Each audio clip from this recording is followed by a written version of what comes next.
My name is Professor Eamon Darcy. I'm co-head of the Department of Real Estate and Planning, and I'm also head of postgraduate programs in real estate and planning. And I'm here today to tell you a little bit about our postgraduate programs and why you might want to study real estate and planning at the Henley Business School. And I'm also joined today by my colleague Chris Maidment, who is in charge of our planning program. So Chris will be very happy to answer any questions you've got on planning. What I want to do to start with today is to talk in very general terms about the type of career you might have as a future real estate or planning professional. And the way in which we often talk about real estate and planning professionals are professionals with real world impact. Because the activities of real estate and planning professionals are fundamental to our economic and social development and impact the lives of countless individuals on a daily basis. At one level, real estate and planning professionals contribute to the well-being of society through the development of places to live, work, and play in. We all, on our daily basis, interact with buildings and interact with the built environment. And the quality of that built environment that we interact with will inevitably shape our well-being. In terms of enterprise, real estate and planning professionals play a very important role because they foster enterprise and economic competitiveness through the provision of spaces to produce goods and services in. All firms use space to produce goods and services in, and the price they have to pay for that space inevitably will impact their competitiveness. At a wider level, a key function of real estate and planning professionals is shaping land use at scales from the local to the global to meet the future needs of communities and businesses. And a term that you might be familiar with in this context is placemaking. And real estate and planning professionals are very involved in placemaking and indeed making places which contribute to the well-being of society, places people want to live, work, and play in. They also provide financial analysis and investment advice on the world's largest asset class, which is real estate. There was a study done in 2022 by the McKinsey Consultancy Group, which estimated that 68% of all real assets on this planet are in the form of real estate. And for the average individual on this planet, real estate as an asset class is incredibly important. They may or may not hold equities, but they're likely to own a house. And the value of that house will have quite fundamental impact on their long-term wealth in their lifetime. Also, real estate is a very important store of wealth and a very important mechanism for passing on wealth from one generation to the next generation, what we term intergenerational wealth. So, an incredibly important asset class. And last but not least, real estate is very important from the perspective and planning of debate and action on climate change and sustainability. You may have heard that the built environment is responsible for 40% of carbon emissions. So as a result, there's a big focus on the real estate sector and also on real estate and planning professionals to implement policies which ensure the built environment going forward is more sustainable. At Henley Business School, University of Reading, we offer a world-class postgraduate real estate and planning education, which we hope will unlock your potential and allow you to embark on a career that can positively impact the world we live in. We've been in business for a long time, since 1968. So over the last half century, we've become a global leader in education for the real estate and planning professions through programs that combine cutting-edge research and practical insight. And when you study with us, you join our global community of current and future real estate and planning professionals. So why study real estate and planning at Reading? So I've started by outlining the broad roles that real estate and planning professionals can play in society, and it's a very positive role. But why would you want to study specifically at Reading? Well, as I said, we've been in business for a long time, and that's usually a good thing because with that you get a very large alumni base. And you also get programs which are very well established and very well known with the real estate and planning professions and the and the firms which inhabit the real estate and planning sectors. We have the largest full-time real estate and planning related faculty in Europe, and teaching is underpinned by research. So it means you get access to the latest thinking and best practice. Another key hallmark of the programs at Reading is very close industry linkage. And this takes place on a number of levels. All our MSc programs are accredited by the Royal Institution of Chartered Surveyors, and also in the case of our planning programs by the Royal Town Planning Institute. We talk about the Reading Network, which is the Reading Real Estate Foundation, and we have over 12,000 alumni active as real estate and planning professionals globally.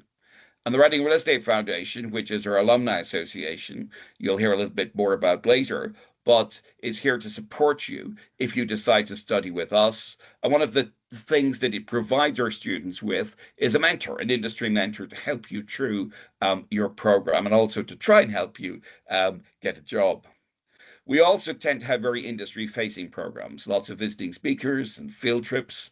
And you'll also hear later from my colleague Jane, and there's a very clear focus on personal and professional development across our programs. In the rankings, you may have looked at rankings, but in general, we're somewhere usually in the top 3. But I've just picked out 2 examples, one domestic and one global. The Complete University Guide, which is pretty well known in the UK, in the 2026 edition, which came out relatively recently, we're number 1 for land and property management. And in the global EduRank Best Universities for Real Estate in the World 2025, we're ranked globally number 2, slightly behind NUS and Singapore, but in terms of Europe, number 1 in both Europe and indeed in the UK. And that probably reflects the fact that we have programs which are very well regarded by industry, and we have alumni who've gone on to very successful careers in the real estate and planning sectors. So let's talk a bit about our programs. So today we're focusing on postgraduate programs, and we have 3 programs which are designed to study full-time. The first of those is the MSc Real Estate. In a typical year, we have between 130 and 140 students joining us on that program. We have the more specialized MSc Real Estate Finance, which usually attracts a cohort of about 30. And then we have our Masters in Spatial Planning and Development, which is accredited not just by the RICS, but also by the RTPI. And we offer that both in full-time and part-time versions. And usually the cohort combined is close to 40 students. If you're already working in the real estate sector and you want to develop your career further, and particularly if you haven't studied real estate, but you're now in a real estate role, we offer part-time study routes or flexible programs. And our flexible programs, to join our flexible programs, you already have to have a real estate role in the real world. And our flexible programs are designed so you come for a week, study a module, and go again. And you complete 9 modules and you get your MSc. And again, they're very popular for people who've ended up in real estate roles, who may not have a real estate background and want to progress in the role which they've found themselves in, and of course qualify for membership in the case of our flexible programs of the RICS. We also have a suite of undergraduate programs, our BSc in Real Estate, our BSc in Real Estate Finance, and our BSc in Real Estate Development and Planning. And soon we'll also be offering an M-Plan qualification, which will allow you to get dual qualification. But my colleague Chris will be able to talk a little bit about that later. In terms of our community, we've got about 400 full-time undergraduate students, about 200 full-time postgraduate students, 100 part-time students on our postgraduate flexible programs, and about 30 students in our full-time foundation. Our academic community comprises 33 academics, 9 departmental and program administrators, and 1 career development advisor, my colleague Jane, who you'll hear from later today. And as I said already, our alumni community is a global alumnus of over 12,000 real estate and planning professionals. And that's some of our students here in the Henley Business School. I always joke I was testing the stairs. The stairs was still there after the photograph, so that was quite good. If you apply to any of our programs and get an offer, you'll get access to one of our pre-study Future Learn courses. And myself and Chris, who's also on the call, have put together a course entitled Fundamentals of Real Estate and Planning. And you'll be able to undertake this once you get an offer from us. And it's there to give you a better idea of what real estate and planning are all about. And it covers some very basic concepts, including what's real estate and what's planning, the activities of real estate and planning professionals. And I've talked about the roles which real estate and planning professionals play in shaping the places that we live, work, and play in, how we use space, looking at real estate as an asset class, and how space is developed and how we create places, and how we combine both the skills of both real estate and planning professionals in the placemaking process. The second week of the Future Learn course looks at the external influences in terms of how real estate is changing. And the real estate and planning sectors, like all sectors at the moment, are being impacted by global megatrends such as technology and sustainability. And then we focus in a bit more detail on some of those global megatrends. And last but not least, there's a focus on careers. Then you can hear from some of the alumni who've gone on to successful careers from both our real estate and planning postgraduate programs. And this course is made available to all offer holders. If you accept your offer, we do have a very extensive onboarding package of pre-arrival study material for you. This is like a electronic textbook, and it covers things like introduction to economics, introduction to finance concepts, introduction to valuation, and particularly things like Excel, because Excel is incredibly important whether you're going to be a real estate or planning professional. But as I said, that's made available usually at the beginning of July to all our offer holders, and we want them to engage with it so that when they arrive with us in September, they're up and running, particularly on some core concepts related to economics, to finance, valuation, and Excel. As I said, we're an integral part of the Henley Business School, and our programs, if you like, are designed to be industry facing. So it's the academic rigor with the practical application. It depends on your academic background to start with, but I think it's fair to say that for most of our programs, there really is no bad background. We're looking for a good, high quality undergraduate degree, typically with a 2:1 or equivalent. And it really doesn't matter too much about what the subject area is. And that's true for real estate and for planning. For real estate finance, we'd like you to have a more quantitative background because there's a lot more quants on that particular program. So maybe a degree in engineering or a very quants degree in economics or maybe just finance will be perfect as a background for the program. But for our MSc in real estate and our planning programs, there really is no bad background. We're looking for bright people, basically, who want to embark on a career and become either a real estate or planning professional. And it's fair to say, I think that graduates are equipped to deal with the full spectrum of real estate and planning involvements. And again, I'm sure there are a lot of international students on the call today. And I think one of the key principles of curriculum design with us is global relevance. Yeah, we have one or two modules which, like real estate law, may not be as relevant to you, but we will make sure that you're probably unlikely to take those, and focus on the modules which will have skill sets which equip you to work in any real estate or planning setting worldwide. And very much we talk about the real estate and planning business school graduates. So that's our focus, and it's me, unfortunately, teaching some students in one of our rooms here in the Henley Business School. I'm now going to spend a few minutes talking about the MSc Real Estate program because that's our largest program.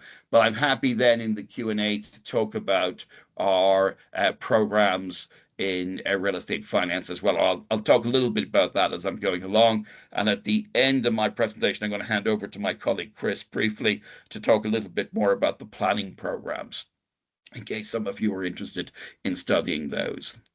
So we're looking at very much an industry-facing program, producing real estate business school graduates in the case of the MSc Real Estate. This is quite a large program. It's typically between 130 and 140 students, and it's a busy program. There's a lot of material to be covered because This program, like a lot of programs you're going to encounter in the Henley Business School, are what we call conversion programs. So you have studied maybe history before, maybe you've studied economics, but you're converting in 1 year to become a real estate professional. Likewise, with our planning programs, you may have studied geography or you might have studied even archaeology or something beforehand, and you're converting in 1 year to become a planning professional. So again, this is the type of programs we offer, and as a result, they tend to be very busy. They tend to be very intense. So you have to apply yourself from day one. And we do support. We do provide lots of support. And indeed, if you're an international student, we provide additional support in terms of language and study skills. And the one interesting thing that comes out of this program every year is your future professional network, because your classmates are also likely to be entering the world of real estate, or if it's the planning program, the world of planning, and they become your future social and professional network. And real estate, certainly, and I think it's also true for planning, is an area where you can never not know enough people. It's very much a business based on networking, and your network will be incredibly important to you going forward as you progress your career as either a real estate or planning professional. In terms of the structure of our program, all UK master's programs have 180 credits. If you're coming from the European Union, that translates as 90 ECTS credits. And Reading operates a 2-semester system. We have 2 semesters comprised both of 12 weeks and an additional 3-week exam period. In semester 1, which starts usually towards the end of September and finishes just before Christmas, in this program, we're focusing on the core. You don't have any choice. And I'll talk a little bit about the core in a few minutes. And 80 credits the program you undertake in semester 1. In semester 2, it's this semester you're allowed to have some choice and to specialize a little bit in terms of taking electives. But also you've got what we call a capstone element, whereby we're trying to get you to integrate and apply your core and your specialized skills, because we are producing, at the end of the day, real world real estate professionals. And indeed, all our programs, whether it's real estate finance, or planning, will all have a capstone element, because we are producing people who are hopefully up and running when they start their graduate programs to progress to become either real estate or planning professionals. And again, there's 80 credits in semester 2. And in the summer research period, again, there's another capstone element, a independent study piece in real estate, which which is 20 credits. So it's 180 credits in total, 80 credits in semester 1, 80 credits in semester 2, and the summer research period, the residual 20 credits. There is the opportunity to do a dissertation on the program, but I'll talk about how you can do that in a minute. I want to start first by looking at semester 1, and semester 1 is all about core knowledge. And again, part of that core knowledge is very much the pre-arrival onboarding material that we give you in advance. We do strongly encourage you to engage with that, both the specialized onboarding material and indeed the Future Learn course on the fundamentals of real estate and planning. Our welcome week is very busy, and Jane will talk more about this in a few minutes, including a personal development bootcamp. And as I said already, all our programs have a very strong emphasis on professional and personal development, because we are producing future professionals for both the real estate and planning sectors. In the core of this program, it's pretty much what you're going to find anywhere in the world in the core of an MSc in real estate program.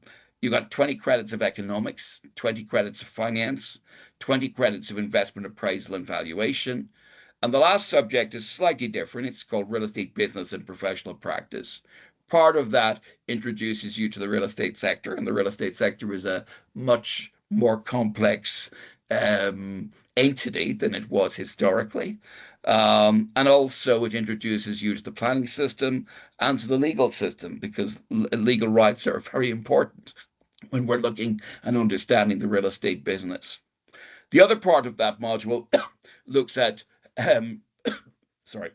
looks at business and professional values, particularly focusing on things like ethics, EDI, leadership, sustainability.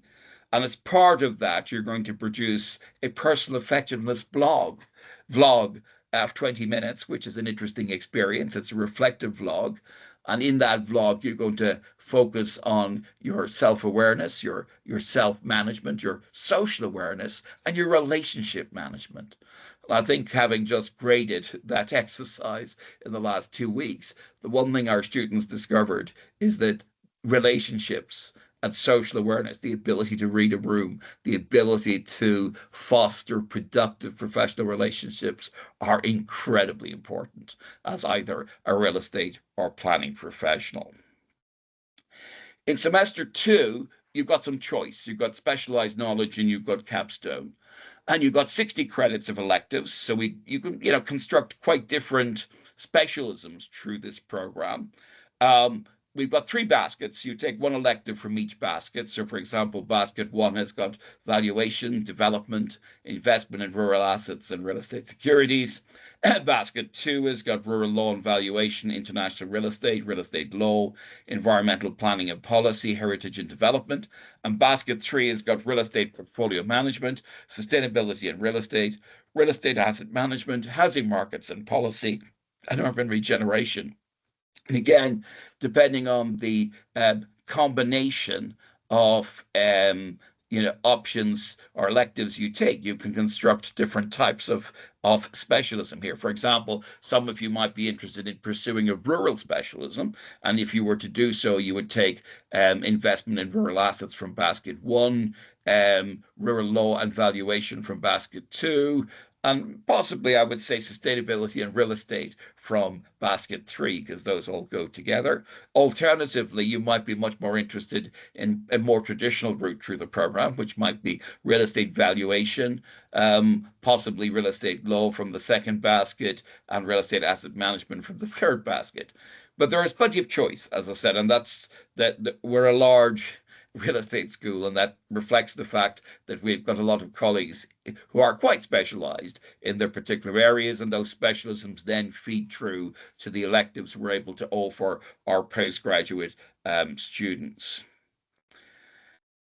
The second bit, well, it's probably the second bit, but it's part of the second semester, is the capstone piece. And I talked about capstone already. It's all about the integration and the application of your core and your specialized skills. And it's really to make sure that we're producing real estate and planning graduates who are up and running day one when they embark on their graduate programs. And we have a compulsory module. So you've picked 60 credits in semester two from the electives. And the other 20 credits comes from a compulsory module which everybody takes called Real Estate Opportunities. At this module, you work as part of a team of 6 people for about 8 weeks. And you think, well, why is there a module with team working? Well, team working is incredibly important in the real estate sector, and indeed most types of professional business services. And you know what? For the next 20, 30 years of your life, when you start into the world of work, you're going to be working as part of a team. And if you can't work as part of a team, maybe you don't have a career. So team working is incredibly important. And the teams undertake 3 exercises. One relates to a European field trip. I'll say a little bit more about that later, where you're finding different types of investment product. The second relates to an industry challenge where you're working for a real world industry partner. And the third relates to a real estate strategy game, which is all about negotiation. And it's about how you use real estate strategy to improve your position in the game. Different teams take on different roles, such as investors or developers or banks, depending on what role that you've got in the game. So it's quite an intensive period, Real Estate Opportunities, but I think it's useful because it prepares you better for the reality of what a career in the real estate sector might look like for you. And then the other 20 credits, as I said, comes in the summer research period, the capstone 20 credits, and that's independent study in real estate. And I'll talk a little bit more about the topics available there in a minute. Semester two, if you wanted to do a dissertation, you take one less elective in semester two. So you pick out, let's say, basket one and basket two, and maybe you don't pick anything from basket three, or or whatever basket you find you want to substitute your dissertation for. And the dissertation is 40 credits. And in that semester two, you do your research methods and you formulate your dissertation topic. And then in the summer research period, you complete your dissertation. You don't take the independent study in real estate module. Dissertations, very few students in practice in the MSc Real Estate take a dissertation.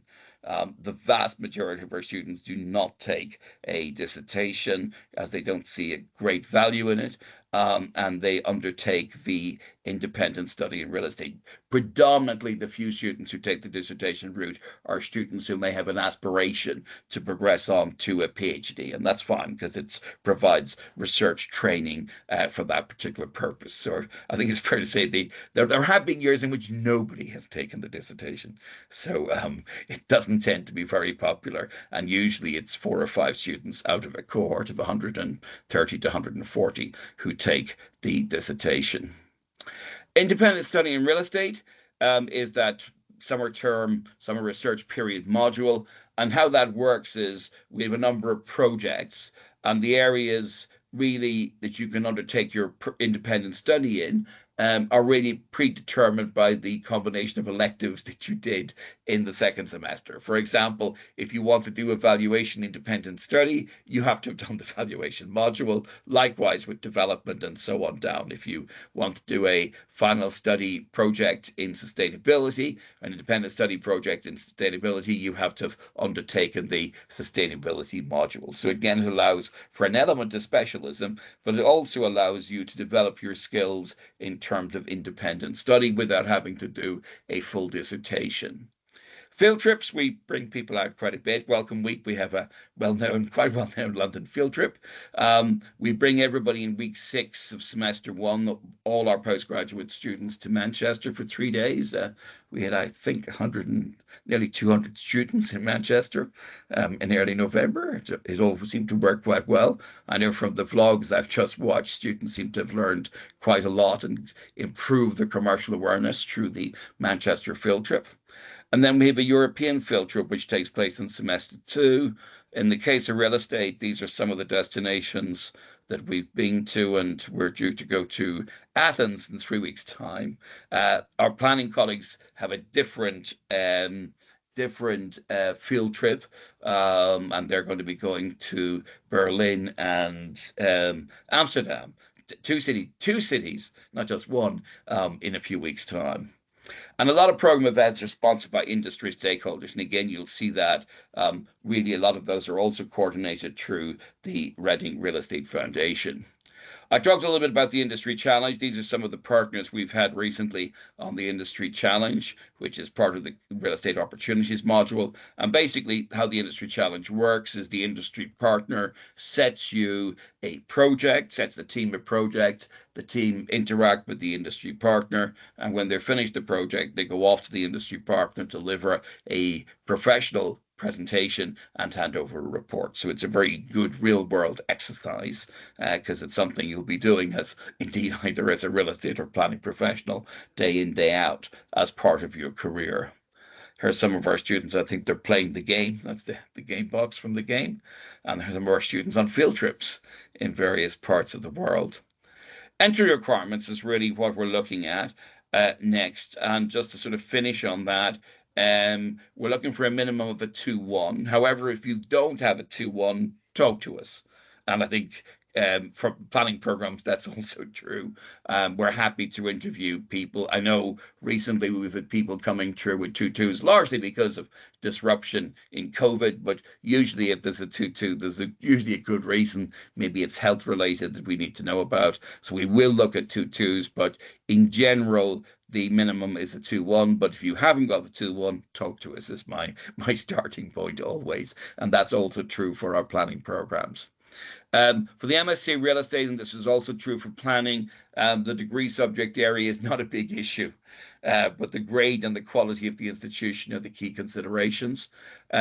For real estate finance, The subject area is important. We're ideally looking for people who've got a more quantitative background because there's quite a lot of maths, unsurprisingly, on the real estate finance program. And part of the real estate finance program is jointly with our Department of Accounting and Finance. So again, there tends to be much more maths involved.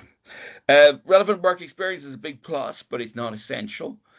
By relevant work experience, typically the students joining us might have 3 or 4 weeks work experience on a internship or something like that. It's not a requirement to get an offer from us. We've got people who are coming in from degrees in biology and have no work experience and still survive. The advantage of some work experience is that you get a better feel for the sector that you're going into. And typically when we survey students, well in excess of 80% of our students coming through the door have done some work experience, some relevant work experience in the real estate or planning sectors. The thing we really look at is the personal statement, because the personal statement has to tell me why you want to study real estate. And we do get some strange personal statements back, which maybe are not so professional. But essentially, we're looking for that there's a clear rationale as to why you want to progress your career as either indeed a real estate or indeed a planning professional. The fees are quite high, and I think it's fair to say that this is a significant investment. And as a significant investment, you need to think long and hard why you think this is the right program for you. I always say that to people. And as you probably already heard in the previous presentations, there are a number of scholarships available to help you with this. And again, the relevant web pages are there. Before I go to questions, I'm going to take questions at the very end. I was going to hand over to my colleague, Chris, for a minute. I'm going to stop sharing if he wants to add some other elements, particularly related to those of you who might be interested in studying our planning programs. Okay, thanks, Eamon. So I won't say very much other than to echo a lot of the messages Eamon's given around the kind of the ethos, the need to work very hard, the intensity and aspects such as that. And as Eamon's mentioned, we have very similar entry requirements, and we're happy to look at people as well who don't quite meet those. Where the planning program perhaps differs is in the kind of core content. So if you come on our planning programs, you will have 80 core credits, and they're covering core planning themes that you would expect to see. So, we have 2 modules that pick up the kind of way that planning is organised strategically and leading into planning law, so very much the legislative basis for that. We also pick up planning theory, which I always, it's only a few steps removed from Greek philosophy, so we are perhaps a little bit more at that qualitative end of things. And then our second pair of modules is very much picking up this kind of idea of taking a blank site, taking that all the way through the process of looking at sites, saying, here's a good proposal, and then running the financial viability appraisal on that as well. Many of the optional modules are shared with the MSc Real Estate. So there's a lot of crossover there, and we also share our economics module with the real estate. But the other key difference is that for the planning programs, we do still require an independent study, which is a large piece. It is very much like a dissertation. It does require you to get out there and collect either secondary or primary data and do some analysis of that to present some conclusions. And that's particularly because actually for the planners, the research skills that they are picking up to do that, and the ability to write in that form and think about audiences, things like that, are still very, very important professional skills. So slightly different ethos. I think the main thing I would say is if anyone does have an interest in the planning program, please do feel free to get in touch. I'm always happy to have a conversation with anyone who's interested in the program, and you can find my details on the website. So thank you. I'm going to hand over to my colleague Jane now, and I've hinted there's a lot of interesting things about personal and professional development and careers. So Jane, I think, is going to share her screen, and I will mute myself. Eamon, hello everyone, nice to see you all. I'm just going to upload my slides. I think So thank you all very much for joining along today. As Eamon has said, I'm going to be sort of talking to you about careers. So when you were sort of looking at the University of Reading and Henley Business School and looking at our suite of programmes, you may have seen in our prospectus that we have a faculty of the built environment which has architecture in it. And yet we're not sitting in there, we're sitting in Henley Business School. Now that has some definite benefits for you, because all business schools, a feature of being in a business school is you get bespoke careers advice. And that's me. So I only deal and work with the real estate and planning students, both the undergraduates and the postgraduates. So yes, for our sins, we are stuck together. There we go. So what does that actually mean? Well, it means that I have been doing this role for a good few years now and have a really extensive knowledge of the industry, as well as having obviously a depth, not quite as deep as Eamon, but quite a deep history of graduates that have gone out into the industry who I can connect with, to connect you with, so you can have those conversations. As part of the Henley Careers team, we have a series of online tools that you can use. So if you are up in the middle of the night and you want to sort of survey your CV, for instance, we have AI devices that you can upload your CV and it will look at your CV and give you a grading. We've also got tools that will help you with those video interviews and the different recruitment stages, such as online tests. So all geared to try and get you ready and prepared to tackle those employment stages. We also have a series of employer talks. I'm going to talk about Reading Real Estate Foundation, REF, in a moment and what they do. But on top of that, there's also organised specific evenings. So as you can see on the slide here, there are some indicated. Every year, I always organise an evening which is focused on rural surveying. This is a sector where there is an awful lot of employment opportunities, and it's a really dynamic and interesting sector. So we have an evening dedicated to rural surveying. We have a panel discussion. You have the chance to sort of ask questions of the panel and of a recent graduate, and then it's followed by networking afterwards. The event that I've got the flyer on the top right-hand corner is coming up in a couple of weeks' time for 2026, and that's a networking evening, giving you again a chance to increase your network of different employees and employers in the industry, so that you have a broader understanding of what the sector's about. As Eamon alluded to earlier, I'm also embedded within the curriculum. So when you start here in the welcome week, we have a professional boot camp where we'll do all the basic mechanics, the CV, the LinkedIn, the cover letters, what the industry is looking for. So there are tailored and specific talks to the different course areas, talking about the market for graduates, what skills, what attributes, sort of the cycle of recruitment that is tailored then specifically to you. So you'll have those in curriculum. And then, as Eamon was talking to you about the opportunities module, I also do some work there about sort of group work and how you work well together, negotiation skills, as well as giving you sort of the reflection skills for the reflective blog. So you sort of see me pop up here and there within the curriculum as much as extra curriculum.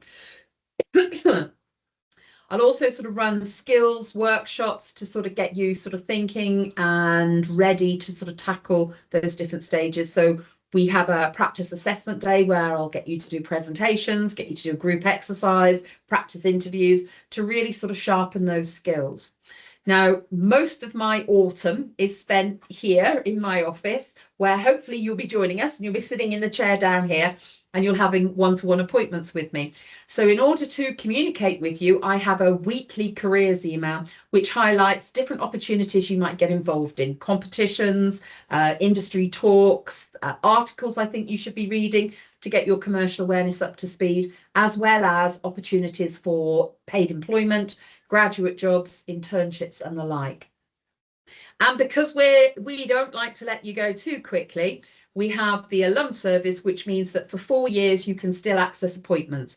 We are in the process of changing that so that it's a forever service, but we've run into a few issues with, we can't say lifelong, apparently. I don't know quite why, but marketing for you. But the service will continue even after the course. That's the important thing for you to be aware, because when you move into your career, there are lots of decisions that you'll need to make at certain junction points, which means that you might want to sort of come back and re-engage with the careers team to actually discuss about those different options and reflect on them to make the right choice for you. So you've heard us refer to REF a few times. So REF is our alum body. It was set up nearly 25 years ago now, I think, or more, by one of our alum. And it's an educational charity where they raise money through our corporate sponsors, businesses, and through our network to help financially support students. And they use this money not just to offer scholarships and bursaries, but to do a range of different activities. The scholarships, which are important, I don't know if Eamon's listed them before, but they are here now. So we have the MSc bursary of up to £10,000. There is the Barton Wilmore scholarship, which is up to £5,000, but that is just for the planning students. The master's bursary is for any master's student on any of our real estate and planning programs. The Barton Wilmore one is just for the planning students. And you have to apply for those before Sunday, the 10th of May. So I wouldn't say make an earlier application because they will consider all applications there.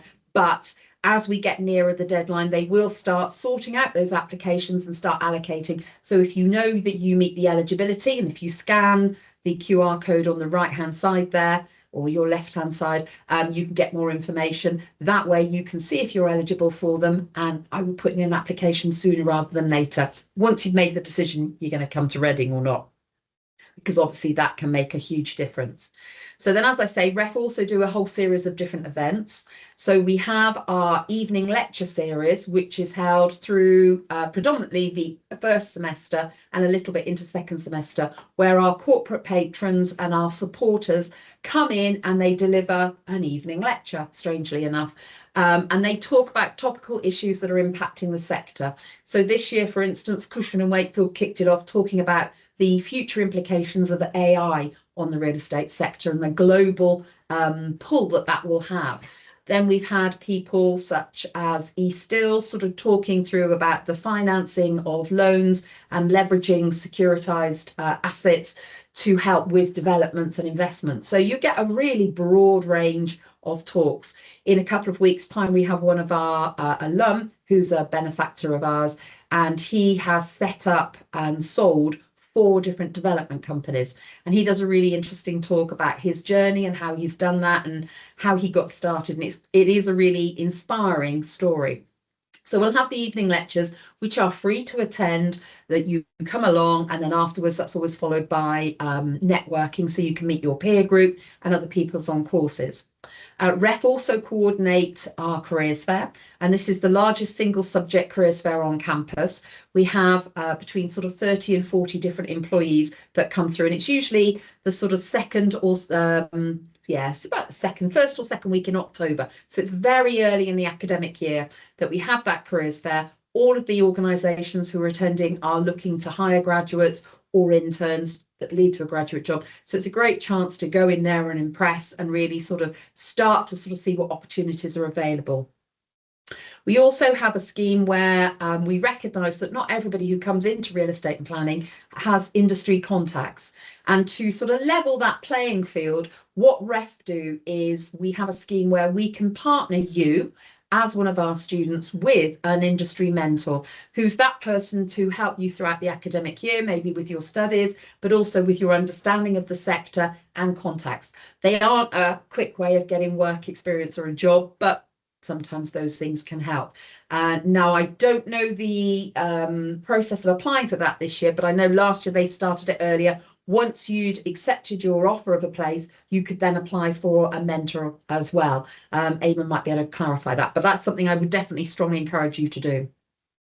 And then something that REF have done, and they've done this since COVID, through the generosity of our alum and how they give money, we're able to fund the university psychologist to run one-to-one sessions with the real estate and planning students. So if you suffer from imposter syndrome, please tell me somebody who doesn't, but anxiety, or you're finding it very stressful, the juggling of jobs and study, because it is stressful, then Alicia's there and you can have those one-to-ones with her to sort of help talk about strategies to cope with managing your own mental well-being, something that we think is really beneficial. And I know so many people have really taken advantage of that because stuff happens to us, life happens while you're on the course.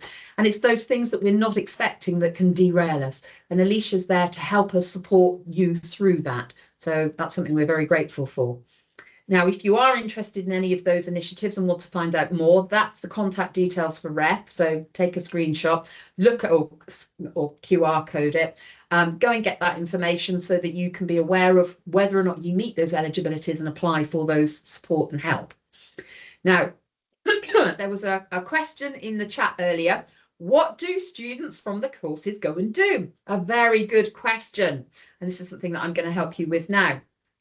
So on this slide, there are some roles I'm going to talk about. And on the right hand side are just some, it's not even half, not even a quarter, just some of the different types of organisations our graduates have gone on to work for. So going through it in order, all of the courses are RICS accredited. So that means graduates from the MSc Real Estate, Spatial Planning and Development and Real Estate Finance can technically all go off and become a chartered surveyor if they want to. Predominantly from the real estate programme, I would say it's probably about 70% of the cohort that would go on and become a chartered surveyor. On the real estate finance, we might get one or two, but not very many. And again, on the planning course, to be honest, it's not that common, but it is doable and has been done in the past. Now, if you go off to become an RICS accredited chartered surveyor, there are many different functions and different specialist routes that you may go into, far beyond the scope of this presentation today. But one of the key things that you need to stop and think about is the types of property you want to deal with. Residential property is not single ownership housing. This is not a state agency. So if you've seen Selling Sunset Boulevard and you fancy a bit of buying Dubai, that is not what this course is about. You can go off and do that without having to pay for a master's programme. Some people may still choose to do that. In fact, I've got a graduate from 3 or 4 years ago who is in Dubai and is dealing with the residential sales side of things because that was what her aspiration was. So it doesn't stop you from going to do that, but it isn't necessarily a degree that you need to go and do that work. Residential in our context tends to be looking at big schemes. So build to rent schemes, purpose-built student accommodation, retirement living, not nursing homes, but retirement living. So they're big investment schemes where you'll start to see more of the corporate organisations investing in it and developing in it. So that tends to be the scope when we're talking about residential. As Eamon said earlier, we have that specialism within rural, and rural surveying is an area where they are desperately short of young people and are looking for more and more graduates to go into it. It's a very diverse career because as a rural surveyor, you're dealing with both residential and commercial property, as well as agricultural land, woodland, the coastline, water reserves, and increasingly now alternative energy sources, solar panel, wind farms. Infrastructure tends to fall under rural as well. And again, a lot of opportunities within that massive growth area. So rural surveying is something that you can do this course, do those specialist modules in your second semester, and the industry welcomes and indeed looks for Reading graduates for those roles. Now, commercial surveying or commercial property is everything that is used for a commercial activity. So if you stop and think about that, every space that's used for a commercial activity, yes, of course, it covers things like offices and industrial and retail, but it also covers things such as education, medical resources, science parks, business parks, leisure industry. In fact, I was talking to a student yesterday who's got an interview for a company that's specialising in licensed trade, it's pubs. So there really does, it is a very broad sector, and it's something that each and every one of you will have encountered on a day-to-day basis. So the commercial sector is very dynamic. Now, as a chartered surveyor, to get chartered, you need to do an accredited course. All of our courses are. You then need to secure a graduate position where for 2 years you're doing your APC, your Assessment of Professional Competency, and that will then qualify you to become a chartered surveyor. all of which is perfectly doable. Now, some people don't want to become chartered surveyors. They're looking for roles where instead of working in a consultancy firm where they might be charging a fee for their expertise, they would rather go on the buy side or the client side. On the rural side, that would look like estate management. So looking at the landed estates, particularly in the UK, looking at how that land or that space is managed to meet the social needs or the income needs of the estate owner. And we've had students go and work in the rural sector for people like the Duchy of Cornwall. One of the graduates last year, he went and joined an organisation called the Peel Group, which is up in the northwest of the UK. They own Manchester Airport, but also quite a lot of that coastline up there. And he went as a rural surveyor looking at their rural estates. So it's a really dynamic kind of area, and you're making quite strategic decisions about what you do with that land and space with the estate owner. Now, on the real estate finance programme, more students would prefer to go off and become analysts, and this is the more common path. Planners could, but it's not common. We do have some, there's always a small proportion from the real estate programme who would also go for those analyst roles. Now, as an analyst, you've got to love a spreadsheet. So this is what you're going to be doing most of the time is modelling, creating and modelling DCFs on Excel. So it's very numerical, it's very analytical, hence the requirements for the course. And as an analyst, you might be working for anything and everything from a local authority. We've got a presentation coming up in a few weeks' time from the local pension group. So this is an organisation that gathers all the pensions from all the local authorities and they invest them. And there's a team there that invest in real estate. So it's a civil service job, but it's investing pension money, and some of that goes into real estate. So that would be an analyst role you might go into. To the other side, to private equity, where you would be working not so much raising the funds, but actually deploying the funds, looking at where you can invest to get that return through. So it's very much about forecasting, analysing and looking at where the market's going. So going off to become an analyst is something that many of our graduates will go off and do. Now, one of the benefits of investing in real estate is that it is a tangible asset. It's a physical space that you can do things to increase its value. And that kind of role would sit under an asset manager. You might have a portfolio manager, but also an asset manager. And as asset managers, you're looking at the operational side of real estate. You're looking at who are your tenants? Are your tenants paying the right market rent? Does your building need to be redeveloped or refurbished to meet both the legal requirements, but also the market demand? So again, it's very much a business strategy type of a role. It's a role where you are usually sort of working for a property company who is not only investing, but operating real estate. So British Land, for instance, is an organisation that hire from us every year. And that would be very much on that asset management side. There are jobs, but they're not hundreds of jobs within asset management. And it does need to have a really good comprehensive knowledge of the sector. So because you're drawing on the legal side as well as the value side of property. So it is quite a complex job, but I think arguably some of the most interesting. Now, lots of people come in to do real estate and planning because they want to move into development, either from doing the spatial planning and development course or from doing the real estate programme. The real estate finance people tend to want to go into the investing in development, and certainly debt financing is an area where there are plenty of roles, which is good news for the industry, and would be supporting development from a financial point of view. But development itself is not an easy sector to get into. Development is incredibly expensive, so therefore they keep their headcount quite low. There are roles, but they are fiercely fought for, and they do need people who have got both that business strategy side, a good understanding of money and those interpersonal skills, but really understand about the national planning policy framework and understand the implications of planning.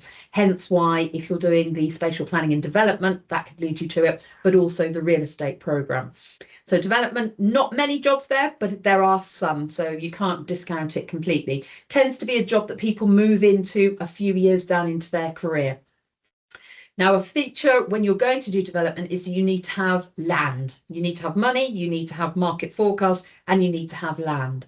So there are roles, particularly within the house builder side of the sector, people like Vistry Group, Barratt's, Berkeley Group, where they will hire graduates as land buyers. So they will rotate you into other areas of their business, but they're predominantly looking for students from these courses to go off and do the land buying. So that's you going out negotiating, buying the land, making sure it's appropriate, making sure it complies to the legislation. And again, students from the spatial planning and development and from the real estate programme are and have very successfully secured those roles.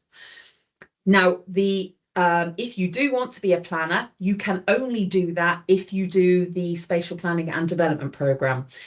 To qualify as an RTPI, a Royal Town Planning Institute planner, you have to do a postgraduate course, and only our spatial planning and development course is accredited by the RTPI.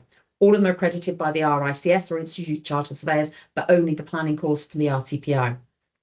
And planning is a really complex, diverse career. There are many different areas you can work in, many different types of employers that you might go to. One of our graduates last year went and joined a company called Arup. Arup are an Australian construction company, and they designed and built the Sydney Opera House. And their graduate programme is phenomenal because they do a lot of feasibility studies about where urban settlement should come. How do we combat climate change when we're thinking about our urban settlements? So it's a very complex kind of job where you're thinking strategically. It isn't just, you can go for those jobs, of course, in local authority, processing planning applications. So again, there are many different types of employers that you might end up working for within the planning sector. And it is a very exciting area to go into with an awful lot of opportunities opening up all the time. So that's in a nutshell, but there are hundreds of other types of jobs as well. But in a nutshell, those are the main areas. It is a competitive job sector. Like all areas, I'm sure you've probably done your own research if you're currently at university. The graduate labour market is tough at the moment, but there are jobs out there. They're just not necessarily with who you might think they are. So in order to get ahead, you've really got to think what employers are looking for, not just while you're on the course when you're applying, but obviously before you come here. So Eamon mentioned about work experience. You don't need it to come on the course, but I would strongly recommend that you try and get some work experience, as wide a variety as you possibly can, to help you not only on the course, but also for trying to secure that graduate job. You need to be building up your understanding of what's going on in the world of work, because real estate and planning are functions of business. Hence why we're in the business school. So you need to understand what's happening with the economy, what's interest rates, what's inflation, what's that doing to the price of development? Where are people investing? Why is the uncertainty in America actually good for the UK?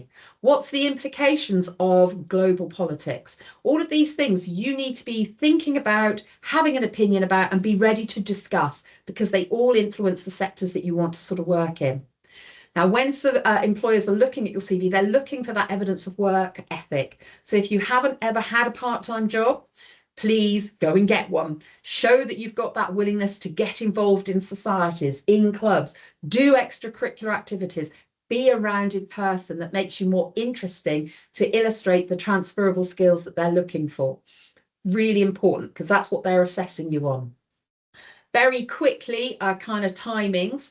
So the banking and finance graduate schemes will start to open in June. So they open very, very early, before you've even started on the course. Most of those will recruit on a rolling basis, and they will be all done and dusted before you even started on the course. So if that is your aspirations to work in that sort of investment and investment banking sector, be ready for that. You'll start with us the end of September, and most of the real estate and planning graduate schemes will start there or thereabouts. They will be open usually for a month, up to 2 months, where you've got to make your applications. So as you can see, that professional boot camp, that welcome week is not like your undergraduate freshers week where it's all beer, beer, beer, party, party, party. It's serious business, getting you ready so you can make those applications as good as you possibly can, tailored to the sector you want to go into. So please don't miss them. They start to sort of close end of October, November time, with companies doing those first rounds, which tend to be online tests, personality profiling, and video interviews. Yay! All of which will give you the skills and the practice for getting through, because that's where they will eliminate quite a lot of people. And it's a technique, that's all, and practice, but we can coach you through that and get you practicing to get through those. But again, you have to be on it, because at the same time, you're trying to do your course as well. Final round stages, many of the firms now are starting to shift to before Christmas. So you might have those assessment days, final stage interviews before Christmas, but that will also follow over into January. And then we're back into this time of year, which is when the internships start opening. So I strongly recommend that you look out. At the moment, we've got Cushman and Wakefield, Montague Evans, Grosvenor are open for internships. Knight Frank and JLL are already closed. Savills and Colliers will open in March. Newmark open next week. There are not many internships out there. There are more graduate jobs than there are internships. So apply for everything, but don't rest on just getting those internships. Approach your local practices, approach your local national trust firms, your local property companies. Use your contacts, affiliated industries like accountancy, insurance, law. Use them all to try and get as much experience and exposure to the industry as you can, because this will help your graduate recruitment process. So the internships sort of opening now. Obviously, then you'll be on your course, you'll do your course. Over the summer, you'll do your final project or your dissertation, depending on the course you will. Some people might start working and try and juggle that at the same time. People on the real estate finance, you might be doing a summer internship or an internship of 6 months. So at the moment, there's one advertised for PSP, which is a Canadian pension trust. They're looking for graduates, and it's a 6-month internship starting in June. So you're going to have to manage your time and do your dissertation at the same time. And then for the bulk of people, hopefully we'll be starting our graduate jobs in September. And then you start the process of doing your RICS and RTPI accreditation. Oh, nearly there. So going forward, do some work experience, but keep a diary. Keep a note of what you've done, reflect on the skills you've developed, reflect on that knowledge, reflect on why you find this interesting. Because the first question I will ask you when you come in here and have an appointment, why do you want to be a planner? Why do you want a career in real estate? And you have to be able to answer that, because you will be asked that all of the time. And if you say to me, because it's a tangible asset and it's a sociable industry, I will mock you. So please have a more original answer. Okay? There's a lot of people who will say the same thing, and we want you to be different. We want you to stand out. We want you to be successful. Start researching the companies, looking at who's doing what, where, know their projects, know their values, so that you can start to think how your stories align with that, ready in anticipation for those applications. Do fun things. Be somebody who's interesting. Real estate planning is very much about the relationships you build with people, the conversations you have. And if you're somebody who's never done anything, you're awfully dull. So do some fun things, have a few adventures, be interested, but make sure you're watching the news and thinking about the implications of that at all times. So if you do come and study here, I can't guarantee you a job, but we'll certainly do our best to enhance that experience to make you more employable. Thank you very much. Yasmin, back to you, I think, now. Yeah, thank you, Jane. Thanks, Jane. We have a few minutes just left for questions. Yasmin, do we have any questions that Jane probably hasn't answered already? So I think they've all been answered, but I'll read them anyway. So there's one question from Annabelle.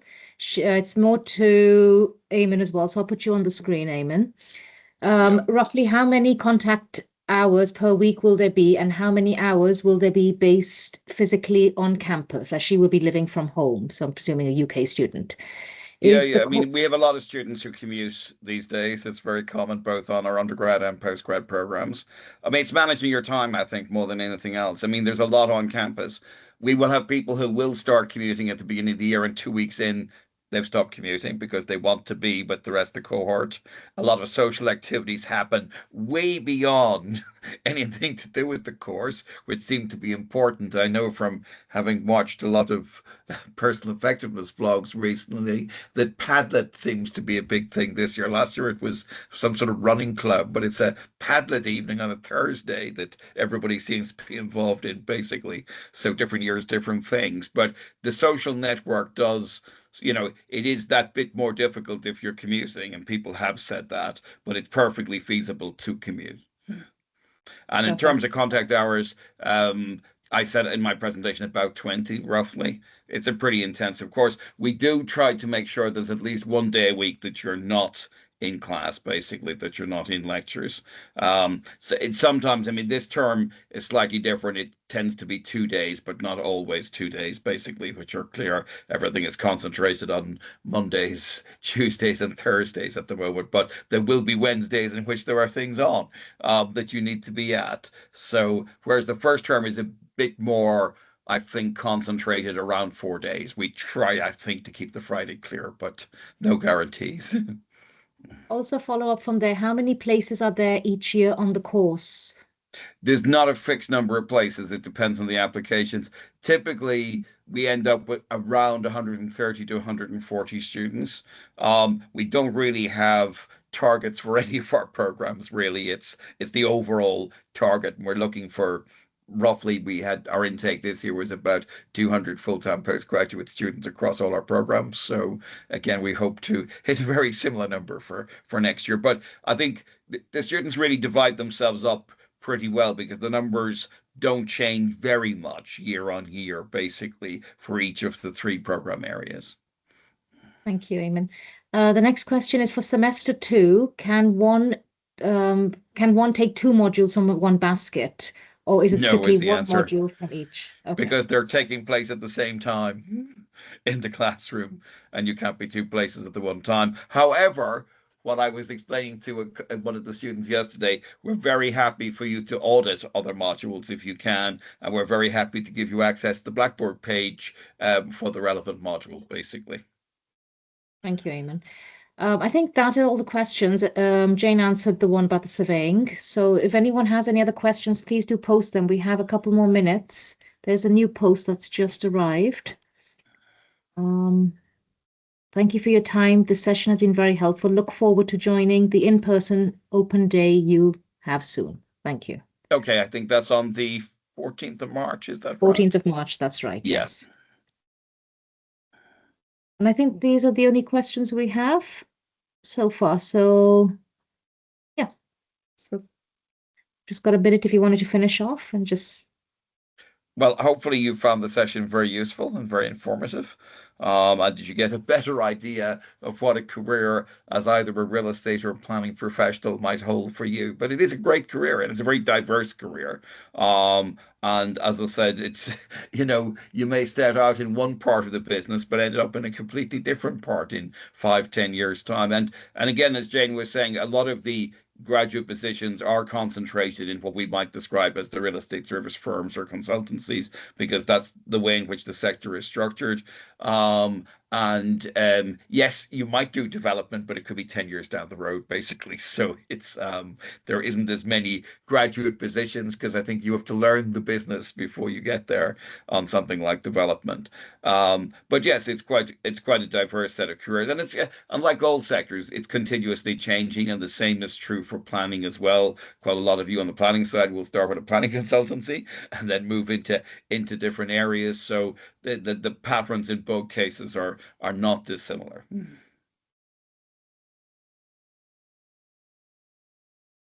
Thank you, Eamon. I've also just posted in the chat that we're having in-person open day on the 14th of March, and I've sent the link as well. So anyone living in the UK or is around at this time, it'll be great to see you face to face next month. Well, we'll close the session now. Thank you, everyone. Thanks, everybody. Cheers. Have a good day.